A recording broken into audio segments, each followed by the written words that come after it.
네, 할렐루야. 아멘. 네, 날씨가 무척 더워지고 있습니다. 네, 우리 옆에 있는 분에게 우리 더위 조심하세요. 이렇게 합니다. 하겠습니다. 네. 네.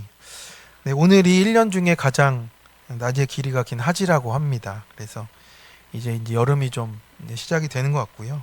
네, 많이 습하죠? 네, 많이 습해가지고 더운 것 같습니다. 볕이 강한 때는 이제 실내에 좀 주로 계시고 수분 섭취를 자주 해주셔야 이런 건강을 잘 지킬 수 있습니다. 네, 그리고 이란 미국이 종전 협정을 또 했다가 뭐 재폐쇄한다는 얘기들이 왔다 갔다 해서 많이 기도해 주시고 이스라엘이 레바논을 공격하면 할수록 이 기간이 길어지는 것 같아요. 그래서 그거를 또 좀 멈춰질 수 있게 또 그런 테러들이 멈춰질 수 있게 또 기도해 주시고 이런 일을 통해서 복음의 길들이 막히지 않도록 계속 기도해 주시기를 바랍니다. 또 우리나라도 지금 선거관리위원회 때문에 시끄럽습니다. 그래서 나라가 안정이 될 수 있게 그런 모든 비리들은 또 해결이 될 수 있게 또 나라의 안정을 위해서 또 기도해 주시기를 부탁을 드립니다. 아멘. 네, 오늘 말씀을 함께 나누고자 합니다. 네, 사무엘하 15장 1절에서 9절의 말씀이고 마음을 훔치니라에 대한 말씀입니다. 네, 사람을 움직이는 가장 강력한 힘은 무엇입니까? 네, 돈도 있고 권력도 있겠고 우리가 가진 능력이기도 합니다. 그런데 그런 것들도 영향을 크게 미치지만 결국 사람을 움직이는 가장 중심은 이제 마음이라고 할 수가 있는 거죠. 그래서 기업은 어떻습니까? 소비자의 마음을 얻기 위해서 막대한 광고비를 쓰고 있어요. 정치인은 또 유권자의 마음을 얻으려고 연설도 하고 또 연예인과 인플루언서는 대중의 관심과 호감을 얻고자 끊임없이 자기를 이렇게 노출을 시킵니다. 우리도 마찬가지입니다. 학생들은 또 친구들에게 또 부모님에게 인정을 받고 싶어 하고 직장인은 상사와 동료에게 좋은 평가를 받고 싶어 합니다. 또 부모는 자녀에게 또 존경을 받고 싶어 하고요. 교회 안에서도 우리는 어떻습니까? 좋은 신앙인이다 이렇게 그런 말을 듣고 싶어서 우리의 마음이 이렇게 또 나아가기도 합니다. 사람의 마음을 얻고 싶어하는 것 자체가 무슨 문제는 아닙니다. 사랑과 신뢰를 쌓는 것이 관계를 세우는 귀중한 일이기 때문에 그렇습니다. 그래서 문제는 그 방법과 목적이라고 할 수 있는 거죠. 그래서 하나님 앞에서 진실함으로 마음을 얻느냐, 또 계산과 연출과 이미지와 말솜씨로 사람들의 시선을 붙잡으려 하느냐, 이런 모습의 차이가 있는 거겠죠. 그러다 보면 우리가 어느새 하나님보다 사람의 평가를 더 두려워하는 자리에 놓이게 되는 겁니다. 오늘 본문의 압살롬도 바로 그랬던 것 같습니다. 전쟁으로 왕자를 빼앗기 전에 먼저 하는 행동들이 있었어요. 이제 사람들의 마음을 빼앗는 일을 지금 하고 있더라는 겁니다. 병거를 준비하고 친절한 미소를 짓고 억울한 사람들의 편을 들어주는 것처럼 행동을 했습니다. 겉으로 보면 정의롭고 겸손해서 백성을 사랑하는 지도자처럼 보인 거예요. 그런데 성경은 그의 행동을 놀랍도록 단호하게 평가하고 있는 겁니다.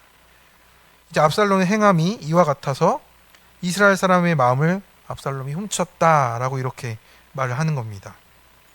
여기서 훔쳤다라는 뜻은 이제 남의 것을 도둑질했다 정도가 아니고 이제 속임수와 계산으로 빼앗았다라는 뜻과 같은 것입니다. 그래서 그는 칼보다 먼저 미소를 사용하고 무력보다 친절을 사용하고 반역보다 사람들의 감정을 이렇게 이용하는 그런 인간적인 지혜가 컸던 사람입니다. 그래서 결국 왕위를 빼앗는 것이 무엇이냐? 사람들의 마음을 빼앗는 것이다. 이렇게 생각을 한 것 같습니다. 그런데 오늘 말씀은 이제 압살롬이란 한 인물을 그런 악함을 보라고 한 것이 아니고 압살롬도 우리와 전혀 다른 특별한 사람이 아니라 우리 안에 있는 이런 죄성이 달아날 때 우리가 어디까지 갈 수 있는가를 보여주는 거울이 되고 있는 거예요. 사람의 마음을 얻으려 하지 말고 우리가 하나님의 마음을 얻어야 합니다. 사람에게 인정받으려는 욕망이 결국은 우상이 되는 것을 우리가 보게 되는 것이죠. 그래서 오늘 말씀 통해서 우리는 다른 사람의 압살롬이 아니고 내 안의 압살롬을 발견해야 하는 것입니다. 나는 사람들의 인정과 칭찬으로 나를 세우려고 하지는 않는지, 겉으로는 친절한데 속으로는 계산으로 나아가지 않는지, 하나님께 순종하는지 사람들의 박수와 평가가 더 중요한지를 우리가 비추어 보는 것입니다. 그래서 오늘 말씀을 통해 내 마음을 비추고 사람의 마음을 훔치는 것이 아니고 하나님께 마음을 드리는 것이 어떤 삶인가 묵상해 보고자 합니다. 첫 번째입니다. 스스로 세우는 자기 의는 하나님 자리에 올라 있는 것입니다. 1절의 말씀입니다. 그 후에 압살롬이 자기를 위하여 병거와 말들을 준비하고 호위병 50명을 그 앞에 세우니라 라고 했어요. 성도 여러분, 오늘 본문 첫 문장은 그 후에라는 짧은 말이 됩니다. 성경은 이 표현을 이렇게 남기고 있는 이유가 있어요. 압살롬이 어디서 지금 출발하고 있는지를 보여주는 거예요. 압살롬의 내면의 상태가 그대로 이어지고 있다라는 겁니다. 다말이 폭행을 당했고 압살롬이 분노해서 암논을 죽였고 도망쳤다가 이제 예루살렘으로 돌아온 그 후라는 뜻입니다. 아무것도 정리가 되지 않은 거예요. 겉으로는 모든 일이 정리된 것처럼 보였어도 다윗도 아들을 받아들이고 압살롬도 어제 본문에서 다시 왕궁으로 돌아왔잖아요. 그런데 그의 마음이 회복되지가 않았습니다. 자신의 죄를 하나님 앞에 회개하지 않았고 아버지와의 관계에서도 진실하게 풀 방법이 없었어요. 상처는 치유되지 않고 분노는 야망으로 지금 커져가고 있다라는 겁니다. 그래서 우리가 죄에 두려워할 것은 무엇입니까? 회개하지 않은 죄가 사라지지 않는다는 거예요. 그 끈아풀들이 남아있는 겁니다. 오늘 아이들에게 설교할 때도 내 마음속에 쓰레기통을 비워야 된다라고 얘기를 했어요. 안 그러면 그것이 남아서 내 악취를 풍기게 되어 있다라고 얘기를 했습니다. 그래서 감추어진 죄는 시간이 지나면 없어진다가 아니라 더 깊이 뿌리 내리고 더 큰 죄로 나타나게 되어 있더라고요. 그래서 암논을 죽인 칼이 이제 다윗의 왕권을 겨누는 칼로 나타나고 있습니다. 그래서 죄는 덮는다고 없어지는 게 아니고 회개하지 않으면 모양만 바꾸어서 다시 나타나는 것을 우리가 알 수 있습니다. 그래서 하나님은 사건 해결보다 마음의 회개를 먼저 우리에게 말씀을 하십니다. 압살롬의 행동을 우리가 살펴보면요, 그는 가장 먼저 병거와 말과 호위병을 50명을 준비했습니다. 병거와 호위병은 왕권의 상징이 맞습니다. 그래서 하나님께 기름을 부음받은 적도 없고 백성에게 인정받은 적도 없는데 외형부터 이제 왕처럼 꾸미기 시작하는 거예요. 아직 왕이 아닌데 이미 왕인 것처럼 행동을 하고 있습니다. 그래서 이 모습은 사무엘상에서 겸손하게 하나님의 때를 기다린 다윗과 이제 대조되게 보여지고 있는 겁니다. 다윗이 사울을 죽일 기회가 있었어도 여호와께 기름 부으심 받은 자임을 해하지 않았던 거예요. 그런데 압살롬은 하나님은 안중에 없고 스스로 자기 시대를 열려고 했습니다. 그래서 이어 성문으로 나가고 있는 거죠. 그래서 여기 고대 이스라엘에서 성문은 어떤 장소입니까? 장로들이 모여서 재판을 하고 사회적인 분쟁들을 또 논의하고 해결하고 또 그 도시의 중요한 결정들을 이루어지는 장소로 사용한 거예요. 그러니까 성문 앞에 있었다라는 것은 지금 이제 백성들을 만나면서 자신을 드러내고 있다라는 뜻입니다. 그래서 무력을 사용하기 전에 이제 여론을 사용해야 한다라는 것을 너무나 영악하게 잘 알고 있습니다. 그래서 왕궁을 점령하기 전에 이제 사람들의 마음을 점령하는 사람이 된 거예요. 그리고 4절에서 그의 속마음이 드러납니다. 우리 4절을 한번 같이 읽어보도록 하겠습니다. 또 압살롬이 이르기를 내가 이 땅에서 재판관이 되고 누구든지 송사나 재판할 일이 있어 내게로 오는 자에게 내가 정의 베풀기를 원하노라 하고. 아멘.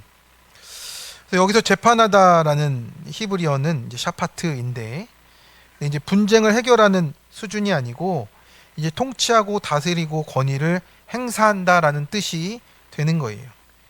이제 압살롬의 말은 이제 어떤 뜻이냐면 내가 이 나라를 다스려야 한다라는 뜻입니다.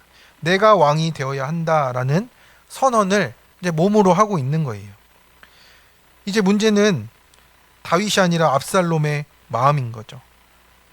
다윗의 모습을 보면서 하나님을 믿는 모습을 본 게 아니고 그냥 다윗의 잘못을 보고, 그리고 하나님에게 나아가지 못하는 그 신앙의 그 모습을 가지고 있었어요. 하나님께 뜻을 묻지 않고 하나님께서 세운 질서를 신뢰하지 않고 자기 판단이 더 옳다고 믿습니다. 그리고 자기 능력이 더 낫다라고, 내 아버지보다 내가 낫다라고 생각하고 있는 거예요. 결국은 이 모습들은 자기의 의로 나타나게 되어 있습니다. 그래서 이 모습이 꼭 압살롬의 모습인지 우리를 보라고 하는 거죠. 우리도 살아가면서 이런 생각을 하게 되잖아요. 내가 팀장이면 저렇게 안 한다.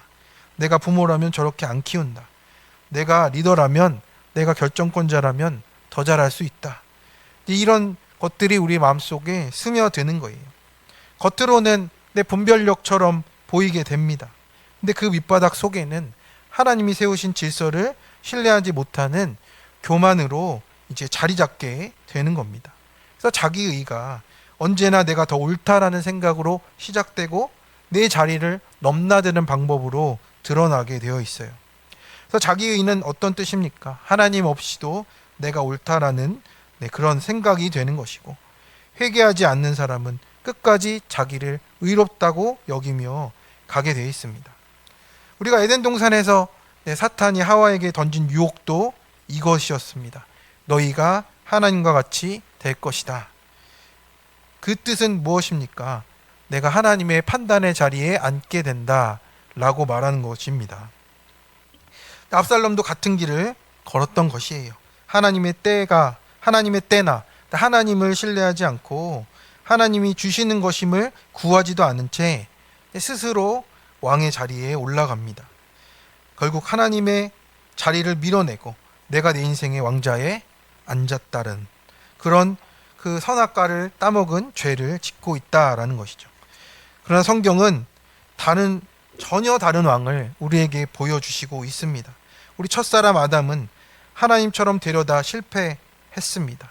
압살롬도 스스로 높아지려다 이제 후에는 멸망하게 되는 것이죠. 그런데 우리 주 예수 그리스도께서는 근본 하나님의 본체이시면서 자기를 비우셔서 종의 형체를 입어서 죽기까지 순종하신 하나님의 아들로서 그렇게 인정을 받게 되셨습니다. 그것이 하나님을 지극히 높이는 거예요. 순종하는 것이 하나님을 지극히 높이는 것입니다. 우리는 이제 찬양하고 많이 높여드리고 이렇게 하면 된다. 그것이 아니고 순종이 최고로 높여드리는 방법입니다. 근데 세상은 자신을 높이는 사람이 성공한다 하지만 하나님 나라는 그렇지 않습니다. 자기를 낮추는 사람이 높임을 받고 자기 일을 버릴 때 의롭다 하심을 얻게 되고, 왕이 되고자 하는 것이 아니라 십자가를 질 때 하나님이 세워 가십니다. 그래서 오늘 우리가 회개할 것은 압살롬이 왜 저랬을까가 아니라 내 안에도 스스로 높이는 압살롬의 마음이 없느냐를 묵상하는 것입니다. 그래서 하나님께서 세우신 내 자리를 인정하면서 그 자리에서 십자가의 길을 가는 것이 하나님의 나라로 또 하나님의 백성으로 쓰임받는 일이라고 말씀하십니다. 적용 질문입니다. 요즘 내가 하면 더 잘할 텐데 하는 것은 무엇입니까? 내가 더 옳다 하며 하나님 자리에 올라 있지 않습니까? 아직 회개하지 않은 상처나 분노가 내 삶을 움직이지 않습니까? 하나님이 맡기신 현재의 자리에 불평만하고 있습니까? 두 번째입니다. 꾸며진 친절과 계산은 하나님이 쓰실 수가 없습니다. 성도 여러분, 압살롬의 무서운 점은 칼을 잘 썼다라는 데 있지 않습니다. 사람의 마음을 얻는 기술을 너무나 잘 알고 있었어요. 그래서 그의 반역은 무력부터가 아니었다라는 거죠. 미소와 악수와 친절과 공감으로 이제 그렇게 시작을 했습니다. 근데 5절에 보면 사람이 가까이 와서 그에게 절하려 하면 압살롬이 손을 펴서 그 사람을 붙들고 그에게 입을 맞추니 라고 했습니다. 그래서 5절에 보면 사람들이 왕자인 이제 압살롬에게 절하려고 다가오는 것이죠. 당시 왕자에게 절하는 것은 당연한 것이잖아요. 그런데 그 예법을 허용하지 않고 오히려 먼저 손을 내밀어 주는 겁니다. 그리고 그들을 붙들어서 입을 이렇게 맞춰주는 거예요. 근데 겉으로 보기에는 얼마나 겸손하고 따뜻한 모습입니까? 근데 백성의 눈에는 저런 왕이 우리에게 정말 필요하다라고 느껴졌을 거예요. 그러나 성경은 그의 행동을 이렇게 밝히고 있습니다. 그게 진정한 친절이 아니라 사랑이 아니라 계산에서 나오고 있다라는 것을 알려주고 있는 거죠. 여기서 이제 붙들어서 그에게 입을 맞췄다 할 때 붙들다는 이제 붙잡아서 자기 편으로 끌어당기고 움켜쥐는 것이에요. 그래서 자기 편으로 이렇게 만들도록 하고 있다라는 뜻입니다. 여기서 입을 맞추다는 이제 왕에게 충성을 맹세하거나 동맹을 맺을 때 사용되는 뜻입니다. 그래서 당신은 이제 내 사람이다 라는 뜻을 이제 은연중에 다 보여주고 있다라고 하는 겁니다. 그래서 6절은 이 모든 행동을 이렇게 평가하고 있습니다. 우리 한번 같이 읽어보도록 하겠습니다. 이스라엘 무리 중에 왕께 재판을 청하러 오는 자들마다 압살롬의 행함이 이와 같아서 이스라엘 사람의 마음을 압살롬이 훔치니라 라고 했어요. 여기서 훔치다는 10계명에서 도둑질하지 말라와 동일한 단어가 됩니다. 하나님은 이제 압살롬의 이런 모든 행동과 재능, 리더십과 이런 탁월한 부분들을 능력으로 보지 않고 보러 가셨어요. 도둑질이라고 하신 거예요. 하나님이 주신 것을 내 뜻대로 쓰는 게 도둑질이라고 하는 거죠. 우리가 압살롬이 금은보화를 훔쳤겠습니까? 남의 집을 털었겠습니까? 근데 그런 게 아니었잖아요. 사람의 마음을 훔쳤다라는 거예요. 지금 하나님의 백성의 마음을 이제 뺏고 있다라는 뜻이죠. 하나님께 속해야 될 마음을 자기애로 돌려 세우고 하나님이 왕 되셔야 하는데 지금 자신이 내가 재판하는 자다 하면서 자기를 높이고 있는 거예요. 이것이 죄의 본질이고 언제나 하나님의 자리를 빼앗아서 자신을 높이려는 우리의 시도와 똑같다라고 하는 겁니다. 어떻습니까? 우리도 얼마든지 친절할 수가 있어요. 그 친절의 동기가 무엇이냐? 이것이 중요한 것이죠. 누군가를 진심으로 사랑해서인지, 구원을 위해서인지, 아니면 좋은 사람이란 평가를 받기 위해서인지를 우리가 봐야 하는 것이죠. 우리는 섬기면서도 속으로 인정받고자 하는 마음들이 자리 잡고 있어요.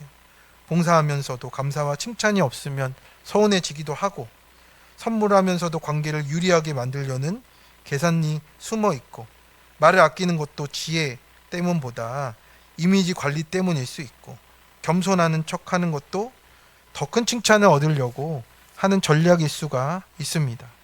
그래서 우리 동기가 십자가를 통과하지 않으면 우리의 열심도 우상이 되는 문제가 생기게 되더라고요. 그래서 이 말은 우리를 깊이 돌아보게 합니다. 하나님은 겉으로 드러난 행동보다 그 마음의 중심을 보신다라고 말씀하고 있습니다. 우리 옆에 있는 분에게 이렇게 얘기하겠습니다. 동기가 십자가를 통과해야 됩니다. 그렇게 십자가를 통과해야 말씀으로 또 이게 정련이 되더라고요. 특히 공동체 안에서 더 그렇습니다. 우리가 웃으며 인사하지만 속으로 비교하기도 하고, 축복하는 것 같지만 경쟁이 있고, 섬기는 것 같은데 내 영향력을 넓히려는 뜻이 숨어질 수 있어요. 오늘날 SNS를 통해서도 내 행복과 성공을 연출하려고 하는 거잖아요. 사람들의 인정과 호응을 얻으려고 하는 것이고, 결국에는 나를 높이려는 숨은 욕망들이 지금 자리 잡고 있는 겁니다. 그래서 우리 안에 작은 압살롬들이 있습니다. 저 사람에게 잘 보이면 도움이 되겠지. 이번 봉사를 통해 인정을 받아야지. 내 의견을 지지하는 사람이 많았으면 좋겠다. 근데 이것이 호의이고 더 좋은 일로 쓰려고 하지만 결국에는 그 안에 있는 영향력과 자기의 만족을 내가 쫓고 있을 때가 많다라는 겁니다. 그래서 우리가 왜 이것을 하고 있는가를 큐티하면서 하나님 앞에 묻고 나아가기를 축원합니다. 그래서 행동이 아니라 동기를 점검하고 화려한 사역보다 정직한 회개로 업적보다 십자가 앞에서 깨어진 내 마음을 내어놓으시기를 축원합니다. 그래서 압살롬은 사람을 이용해서 왕이 되려 했지만 예수님은 왕이신 주님께서 사람을 살리기 위해서 종이 되셨음을 우리가 보게 되는 겁니다. 우리 청소년 부모님의 간증이에요. 네, 변호사의 자리를 내려놓고 목회자로 헌신하신 아버지와 신앙심 깊은 어머니 밑에서 이제 3대째 신앙으로 또 교회에서 이렇게 자라난 부모님입니다. 거룩하게 보였지만 하나님의 영광을 빙자해서 자기를 우상화했던 것을 보게 됐답니다. 이제 사치와 외모를 과시하고 하나님과 사람의 마음을 이렇게 얻으려 했다고 합니다. 내 인생의 왕이 되고 싶은 교만함이 마음속에 깊이 있었고 위선의 삶으로 누구보다 열심히 봉사하면서 가는 곳마다 미움을 또 받고 직분자였는데도 공동체에서 나가게 되었답니다. 어떻게 이럴 수 있나 괴로워만 했는데 억울함을 견딜 수가 없어서 하나님도 원망하고 타인을 정죄하면서 살아갔었는데 이제 큐티하는 공동체에 와서 치밀한 계획하에 화려한 모습으로 마음을 훔쳤던 압살롬이 바로 나였구나를 깨닫게 되었다라고 합니다. 그래서 형식에 그치는 회개뿐이었고 입으로만 주를 찾았던 또 온몸으로 세상을 사랑했던 자기를 회개하게 되었다고. 그래서 지금의 그 결과가 자녀가 불신교제와 방황으로 나타나서 가슴이 무너진다고.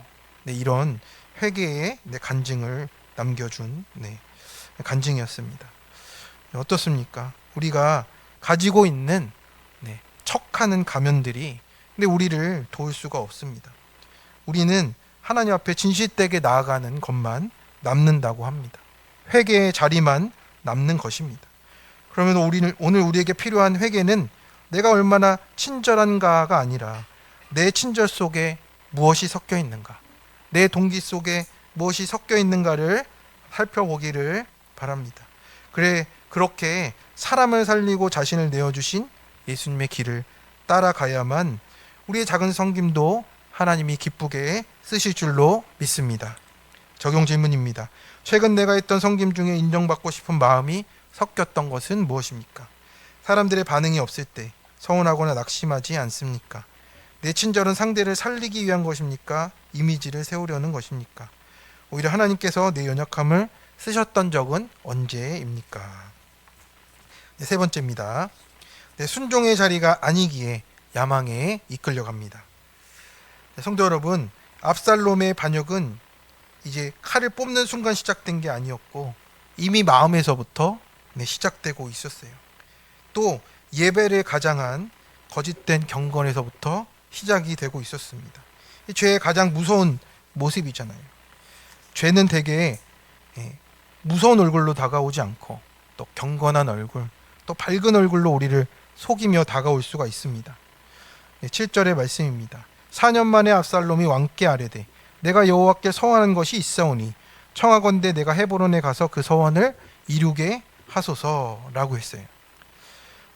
4년이라 걸렸습니다. 4년 동안 준비했다라는 뜻이잖아요. 압살롬도 참 치밀하고 빈틈이 없는 사람 같습니다. 겉으로 보면 참 믿음 좋은 아들의 모습이잖아요.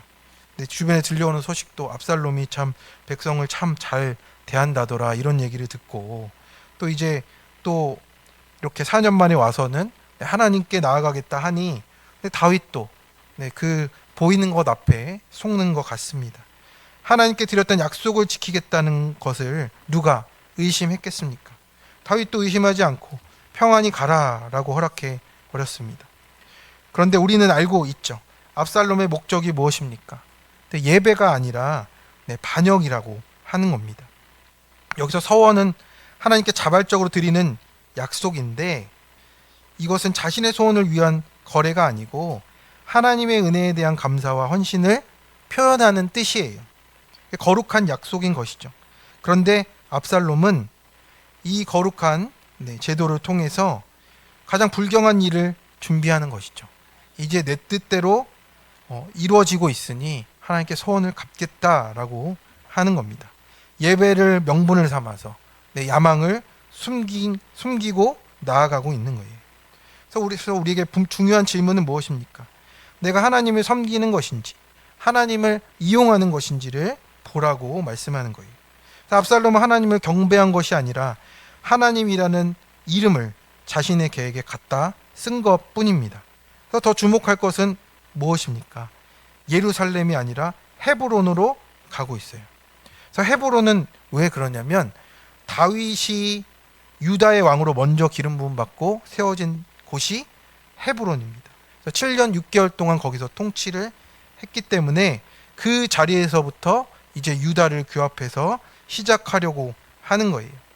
하나님께서 다윗을 세우신 출발점인데 압살롬은 그것을 반대로 역이용하고 있는 거예요. 그 역사를 너무 잘 알고 있으니 나도 다윗처럼 하나님께 선택받은 왕이다. 내가 이렇게 사람들의 힘을 얻은 것을 보도록 하는 정치적인 계산이 깔려 있는 겁니다. 하나님의 뜻을 묻지 않고 하나님의 역사 그것도 자신의 야망을 포장하도록 이제 사용하려고 하는 겁니다. 교묘하게 자신의 야망을 이렇게 포장하고 있는 것이죠. 그래서 우리가 하나님 앞에 나를 돌아보지 않는 회개 없는 열심이 하나님 나라를 세우는 것이 아니라 자기 왕국을 세우는 것으로 쓰여진다라고 하는 거예요. 우리 청소년 친구들, 우리 청년도 공부하는 모든 것에 있어서도 내가 하나님 바라보지 않고 나아가는 모든 것은 결국 나의 왕국 세우기에 불과하다라고 하는 뜻이에요. 압살롬도 열심이 있었고 계획이 있었고 추진력이 있었고 사람을 모으는 리더십도 뛰어났습니다. 그런데 그 열심에 회개가 없고 순종이 없으니 하나님 나라가 아니라 자신의 나라를 세우는 그것이 되어버린 것이죠. 그래서 이 말씀은 오늘 우리에게도 비추어지는 것입니다. 우리가 신앙의 언어를 쓸 때도 너무 쉽게 사용할 때가 있어요. 기도해보겠습니다 라고 하는데 속으로는 결정을 끝내 놓으신 것도 있잖아요. 하나님의 영광을 위해서입니다 하는데 내 자존심과 체면이 걸려 있습니다. 교회를 위해서입니다 라고 하는데 실제로 내 의견을 관철시키고 싶은 마음도 있고, 아이를 위해서라고 하는데 부모인 내가 인정받으려고 하는 게 있어요.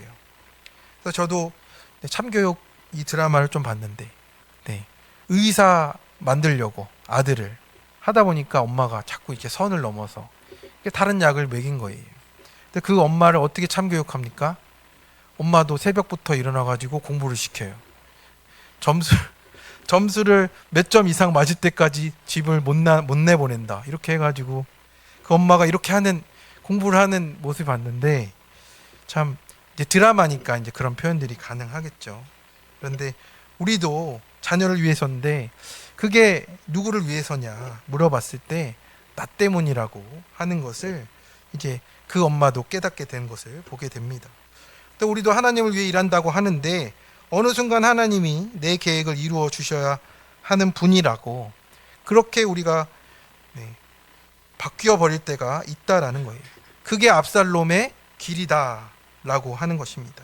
그래서 하나님께서 기뻐하시는 것은 화려한 사역과 큰 비전이 아니라 순종이라고. 순종은 특별한 일을 하는 것 아니고 오늘 맡기신 내 자리를 믿음으로 살아내는 것입니다. 아멘이십니까? 네, 우리 옆에 있는 분에게 우리 압살롬의 길을 가짐합시다. 하겠습니다. 할렐루야. 학생은 우리가 정직하게 공부하며 학생의 때를 살아내고 부모는 자녀를 말씀으로 품으며 또 그 부모의 때를 살아가고 또 자녀는 부모를 공경하고 배우자는 서로 사랑하고 용서하고 직장에서 또 사업장에서 맡겨진 일을 성실하고 정직하게 감당하는 것이 그 무엇보다 하나님 앞에서 순종으로 드러나는 것입니다. 그리고 무엇보다 말씀 앞에서 자신의 죄를 인정하고 회개하는 것이 하나님께서 받아주시는 순종이라고 하는 겁니다. 그래서 압살롬은 결국 어떻게 됩니까? 높은 자리를 원했지만 하나님께서 허락하신 자리를 감당하지 못한 거예요. 아들의 자리, 형제의 자리, 백성의 자리를 떠나서 내가 세우려는 왕자만 바라보다가 자기 야망에 사로잡혀서 비참하게 최후를 맞이하게 된 것입니다. 그래서 구속사의 관점에서도 이 압살롬과 예수님이 끝까지 대비가 되는 것이죠. 스스로 왕이 되려 하느냐, 정말 예수님처럼 감람산을 지나서 골고다의 십자가로 향하느냐가 정말 죽이고 살리는 일이 되고 있다라고 하는 겁니다. 오늘 장년부의 간증을 받습니다. 결핵에 걸린 어머니를 위해서 소록도 국립병원의 자원에서 아버지께서 이제 근무하시면서 한센병자를 이제 돌봤습니다. 그래서 자기도 한센병자를 위한 의사가 되겠다라고 이 꿈을 꿨는데, 경제적인 여유가 있었고 성적이 상위권이었고 또 사람들에게 부러운 시선을 받고 살았답니다.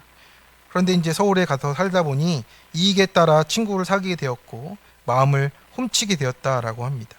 부자가 되어 친구들에게 높임을 받아야지 하면서 바라던 의사가 되었답니다.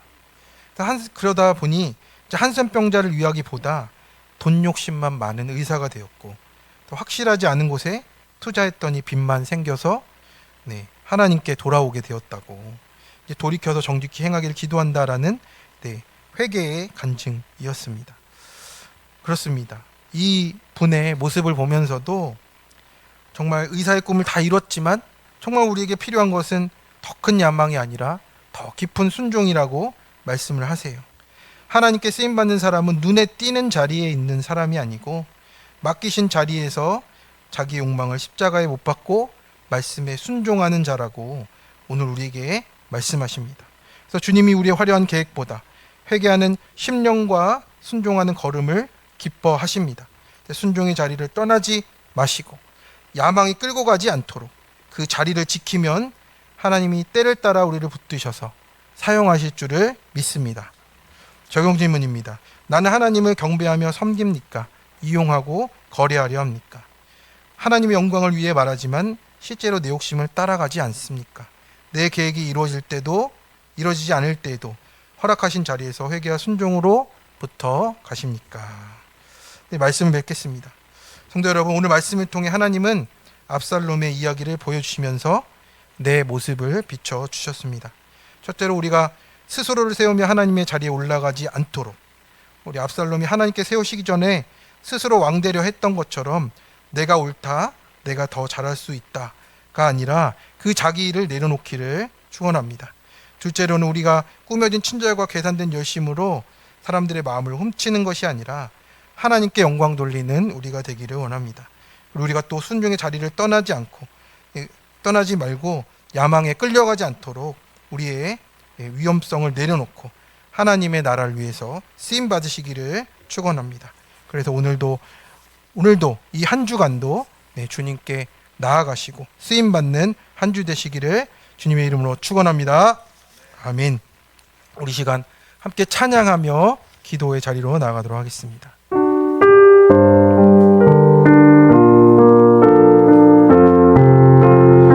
우리 원하고 바라고 기도하는 것이 주님께 있습니다. 함께 찬양하겠습니다. 이 세상에 살아가는 동안에 나의 힘을 의지할 수 없으니 기도하고 낙심하지 말 것을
우리가 스스로 세워져서 하나님 자리에 있는 자가 되지 않게 해달라고, 자기의 의를 내려놓게 해달라고 함께 기도하기를 원합니다.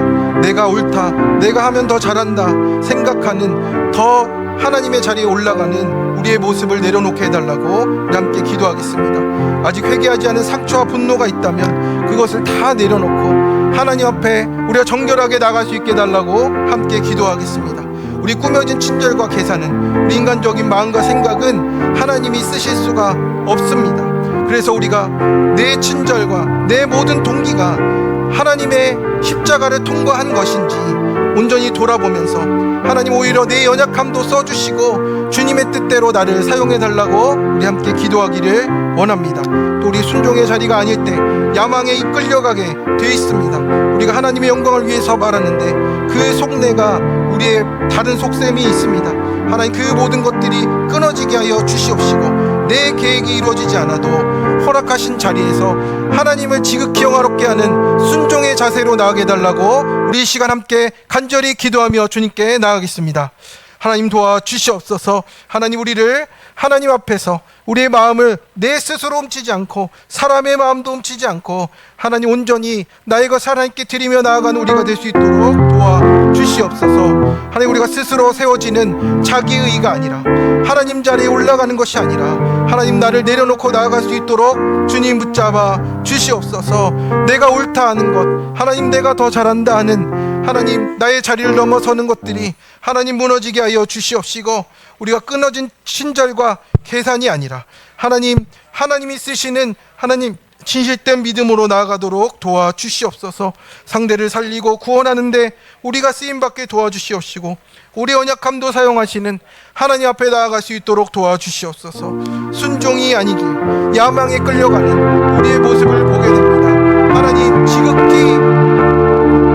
하나님을 지극히 높여드리는 순종의 자리로 나아가도록 도와주시옵소서. 하나님을 기쁘시게 하는 순종의 자리에 있게 하여 주옵소서. 하나님, 내 힘과 내 능력으로 주님을 기쁘시게가 아니라 순종하는 그 기쁨으로 하나님 나라와 그 뜻을 이루는 우리 모두가 되어지도록 도와주시옵소서. 이 한 주간의 삶을 주님 붙잡아 주시옵소서. 주의 능력으로 임하여 주시옵소서. 다스려 주시고 역사하여 주시옵소서.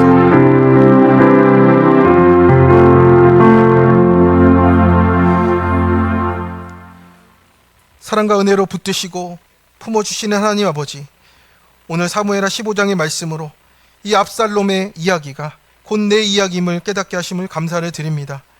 압살롬을 우리는 비판합니다. 그런데 말씀 앞에 서보니 우리 안에도 스스로를 높이고 인정을 구하며 하나님의 자리를 넘보는 우리의 모습을 고백합니다. 자기의로 살아온 우리의 교만을 용서하여 주시옵시고, 내가 더 옳다, 하나님보다 내 판단을 앞세웠던 것을 용서하여 주시옵소서. 또 사람의 마음을 얻기 위해 계산된 친절과 꾸며진 열심으로 살아갔던 모습을 고백하오니 주님 고쳐주시고 우리의 중심을 새롭게 하여 주시옵소서. 압살롬처럼 신앙의 이름으로 야망을 포장하지 않게 하여 주시옵시고, 맡겨진 자리에서 지극히 하나님을 높이는 순종으로 나아가도록 십자가의 길을 걸어가는 믿음을 더하여 주시옵소서. 예수 그리스도께서 자신을 높이지 않고 끝까지 순종하심으로 구원하신 은혜를 기억하게 하여 주시옵시고, 자기를 끝까지 내어주신 겸손과 순종을 본받도록 역사하여 주시옵소서. 하나님, 다음 세대에게도 세상의 성공보다 십자가의 순종을 물려주게 하시고, 모든 성도가 내 죄를 보는 회개를 통해 날마다 큐티하며 새로워지도록 도와 주시옵소서. 오늘도 십자가 앞으로 부르시고 회개의 은혜를 허락하시는 우리 주 예수 그리스도의 이름으로 기도드립니다. 아멘.